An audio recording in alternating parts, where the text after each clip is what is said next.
ब्रज रज उत्सव का कार्यक्रम किया गया है राधे राधे। मीनाबाई के 525वें जन्मोत्सव के मौके पर। जय श्री कृष्ण। कार्यक्रम में उपस्थित ब्रज के पूज्य संतगण, उत्तर प्रदेश की राज्यपाल आनंदीबेन पटेल, मुख्यमंत्री श्रीमान योगी आदित्यनाथ जी, हमारे दोनों उप मुख्यमंत्री में मंत्रिमंडल के और सहयोगीगण, मथुरा की सांसद बहन हेमा मालिनी जी और मेरे प्यारे ब्रजवासियों, सबसे पहले तो मैं आपकी क्षमा चाहता हूं क्योंकि मुझे आने में विलंब हुआ, क्योंकि मैं राजस्थान में चुनाव के मैदान में था और उस मैदान से अब इस भक्ति वातावरण में आया हूं। मेरा सौभाग्य है कि मुझे आज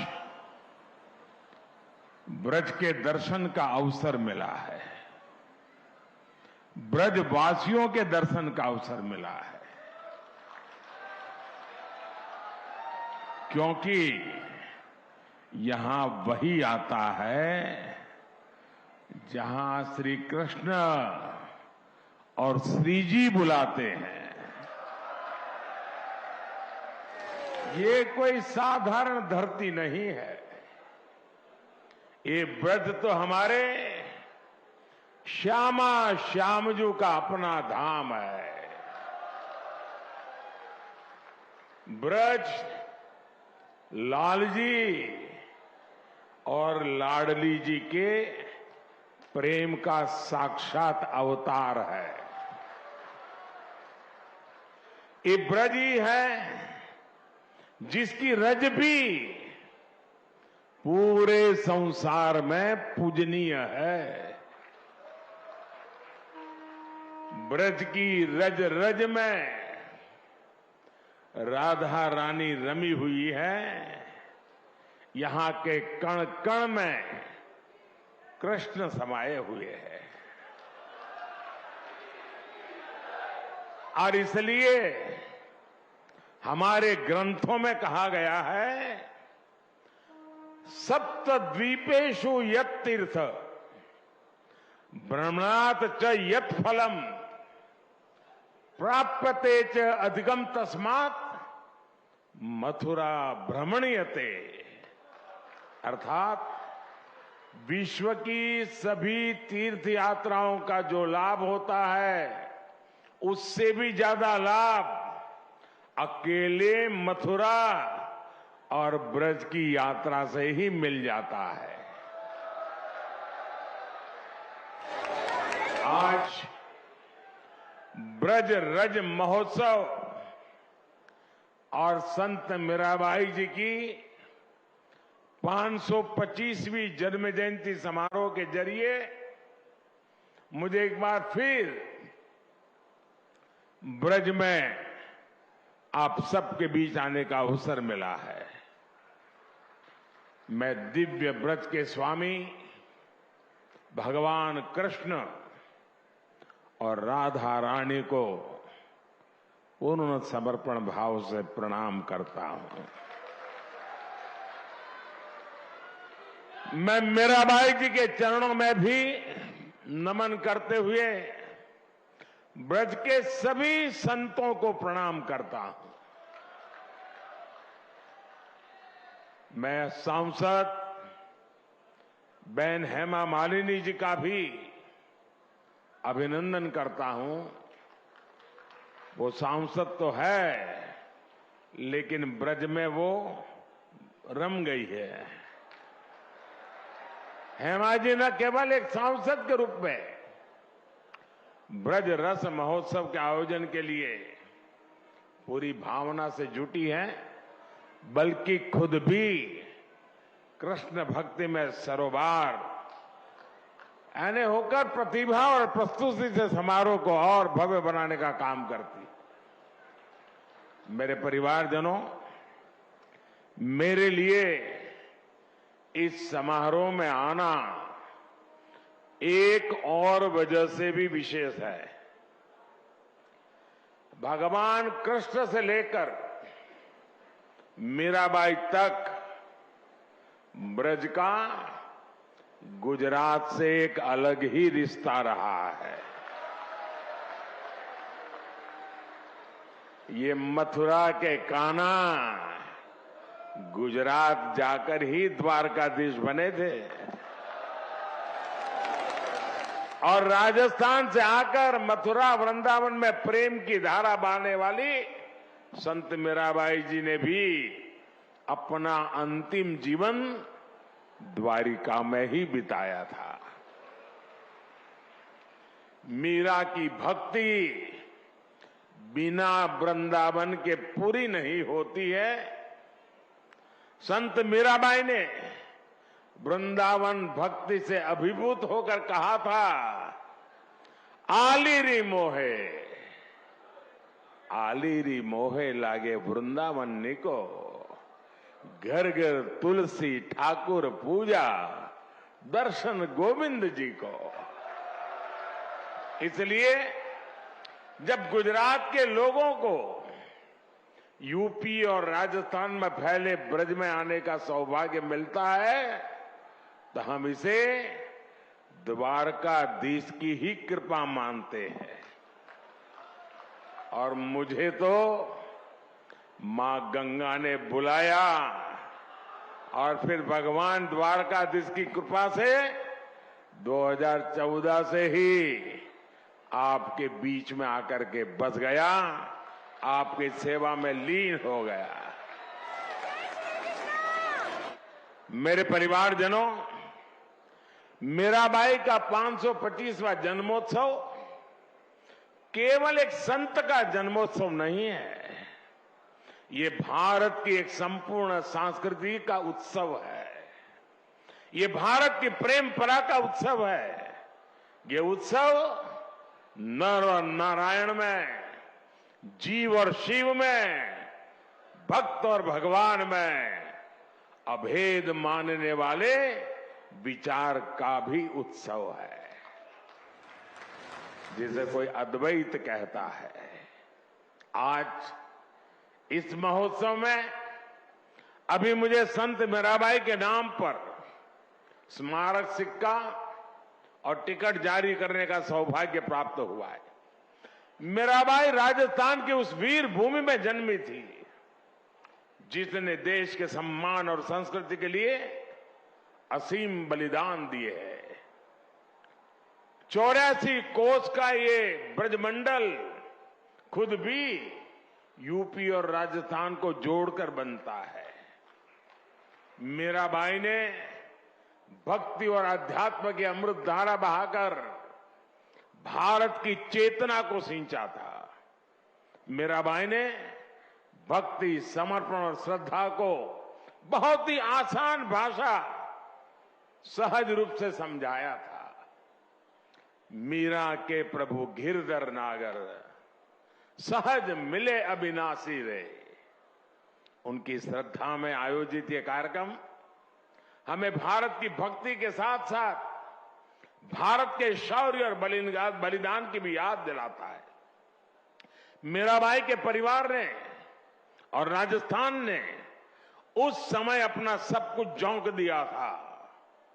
हमारी आस्था के केंद्रों की रक्षा के लिए राजस्थान और देश के लोग दीवार बनकर खड़े रहे ताकि भारत की आत्मा को, भारत की चेतना को सुरक्षित रखा जा सके। इसलिए आज का ये समारोह हमें मीराबाई की प्रेम परंपरा के साथ साथ उस पराक्रम की परंपरा की भी याद दिलाता है। और यही तो भारत की पहचान है। हम एक ही कृष्ण में बांसुरी बजाते कान्हा को भी देखते हैं और सुदर्शन चक्रधारी वासुदेव के भी दर्शन करते हैं। मेरे परिवारजनों, हमारा भारत हमेशा से नारी शक्ति का पूजन करने वाला देश रहा है। ये बात ब्रजवासियों से बेहतर और कौन समझ सकता है। यहां कन्हैया के नगर में भी लाडली सरकार की ही पहले चलती है। यहां संबोधन, संवाद, सम्मान सब कुछ राधे राधे कहकर ही होता है। कृष्ण के पहले भी जब राधा लगता है तब उनका नाम पूरा होता है।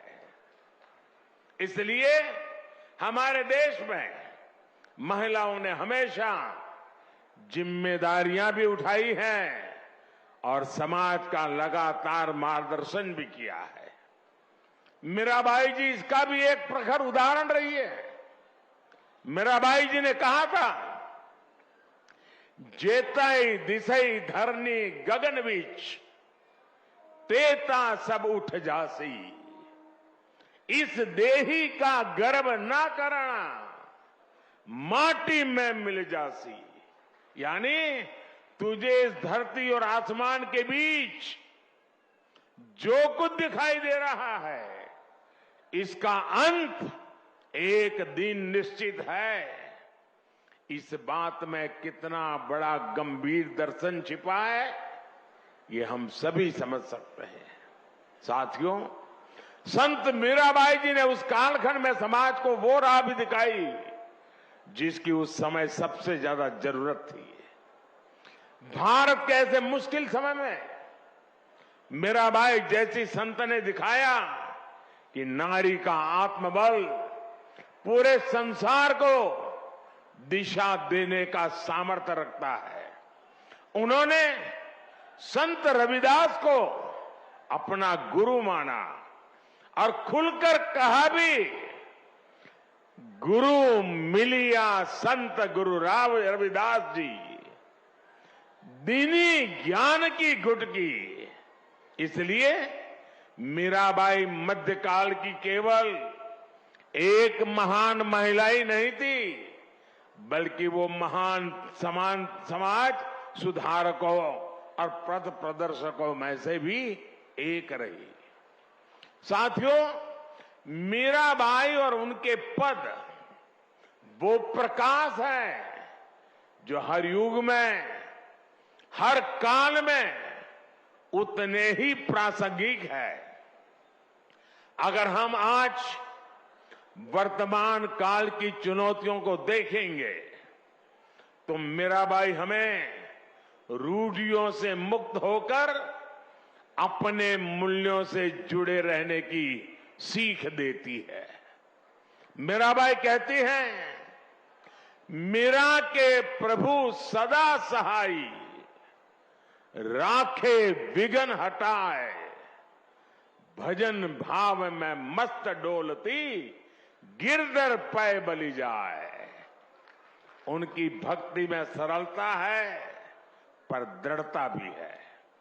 वो किसी भी विघ्न से नहीं डरती है, वो सिर्फ अपना काम लगातार करने की प्रेरणा देती है। मेरे परिवारजनों, आज के इस अवसर पर मैं भारत भूमि की एक और विशेषता का जरूर जिक्र करना चाहता हूं।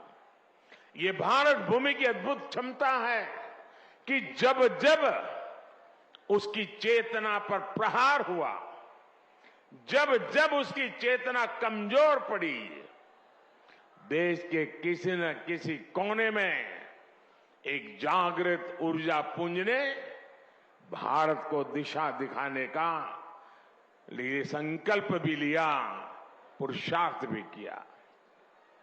और इस पुण्य कार्य के लिए कोई योद्धा बना तो कोई संत बना।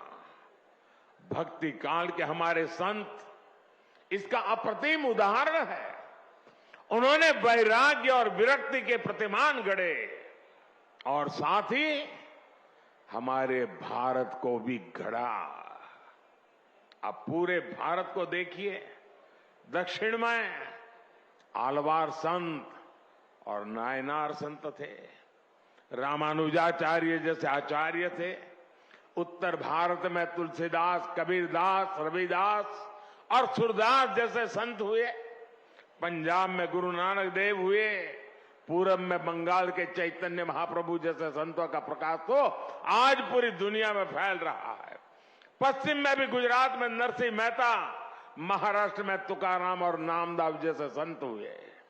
सबकी अलग अलग भाषा, अलग अलग बोली, अलग अलग रीति रिवाज और परंपराएं थी, लेकिन फिर भी सबका संदेश एक ही था, उद्देश्य एक ही था। देश के अलग अलग क्षेत्रों से भक्ति और ज्ञान की जो धाराएं निकली, उन्होंने एक साथ मिलकर पूरे भारत को जोड़ दिया।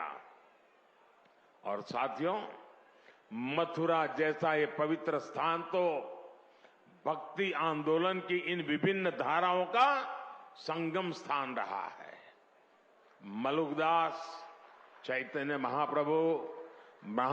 महाप्रभु वल्लभाचार्य, स्वामी हरिदास, स्वामी हित हरिवंश प्रभु जी जैसे कितने ही संत यहां आए। उन्होंने भारतीय समाज में नई चेतना फूकी, नए प्राण फूके। ये भक्ति यज्ञ आज भी भगवान श्री कृष्ण के आशीर्वाद से निरंतर जारी है। मेरे परिवारजनों, व्रत के बारे में हमारे संतों ने कहा है, वृंदावन सो वन नहीं, नंद गांव सा गांव, बंसी वट सो वट नहीं, कृष्ण नाम सो गांव। अर्थात वृंदावन जैसा पवित्र वन कहीं और नहीं है, नंदगांव जैसा पवित्र गांव नहीं है, यहां के वंशी वट जैसा वट नहीं है, और कृष्ण के नाम जैसा कल्याणकारी नाम नहीं है। ये व्रज क्षेत्र भक्ति और प्रेम की भूमि तो है ही, ये हमारे साहित्य, संगीत, संस्कृति और सभ्यता का भी केंद्र रहा है। इस क्षेत्र ने मुश्किल से मुश्किल समय में भी देश को संभाले रखा, लेकिन जब देश आजाद हुआ तो जो महत्व इस पवित्र तीर्थ को मिलना चाहिए था, दुर्भाग्य से वो नहीं हुआ। जो लोग भारत को उसके अतीत से काटना चाहते थे, जो लोग भारत की संस्कृति से, उसकी आध्यात्मिक पहचान से विरक्त थे, वो आजादी के बाद भी गुलामी की मानसिकता नहीं त्याग पाए। उन्होंने ब्रज भूमि को भी विकास से वंचित रखा। भाइयों और बहनों, आज आजादी के अमृत काल में पहली बार देश गुलामी की उस मानसिकता से बाहर आया है। हमने लाल किले से पंच प्राणों का संकल्प लिया है। हम अपनी विरासत पर गर्व की भावना के साथ आगे बढ़ रहे हैं। आज काशी में विश्वनाथ धाम भव्य रूप में हमारे सामने है। आज उज्जैन के महाकाल महालोक में दिव्यता के साथ साथ भव्यता के दर्शन हो रहे हैं। आज केदार घाटी में केदारनाथ जी के दर्शन करके लाखों लोग धन्य हो रहे हैं। और अब तो अयोध्या में भगवान श्री राम के मंदिर के लोकार्पण की तिथि भी आ गई है। मथुरा और ब्रज भी विकास की इसकी दौड़ में अब पीछे नहीं रहेंगे। वो दिन दूर नहीं जब ब्रज क्षेत्र में भी भगवान के दर्शन और भी दिव्यता के साथ होंगे। मुझे खुशी है कि ब्रज के विकास के लिए उत्तर प्रदेश ब्रज तीर्थ विकास परिषद की स्थापना की गई है। ये परिषद श्रद्धालुओं की सुविधा और तीर्थ के विकास के लिए बहुत से काम कर रही है। ब्रज रज महोत्सव जैसे कार्यक्रम विकास की इस धारा में अपना प्रकाश भी बिखेर रही है। साथियों, ये पूरा क्षेत्र कान्हा की लीलाओं से जुड़ा है। मथुरा, वृंदावन, भरतपुर, करौली, आगरा, फिरोजाबाद, कासगंज, पलवल, बल्लभगढ़ जैसे इलाके अलग अलग राज्य में आते हैं। भारत सरकार का प्रयास है कि अलग अलग राज्य सरकारों के साथ मिलकर हम उस पूरे इलाके का विकास करें।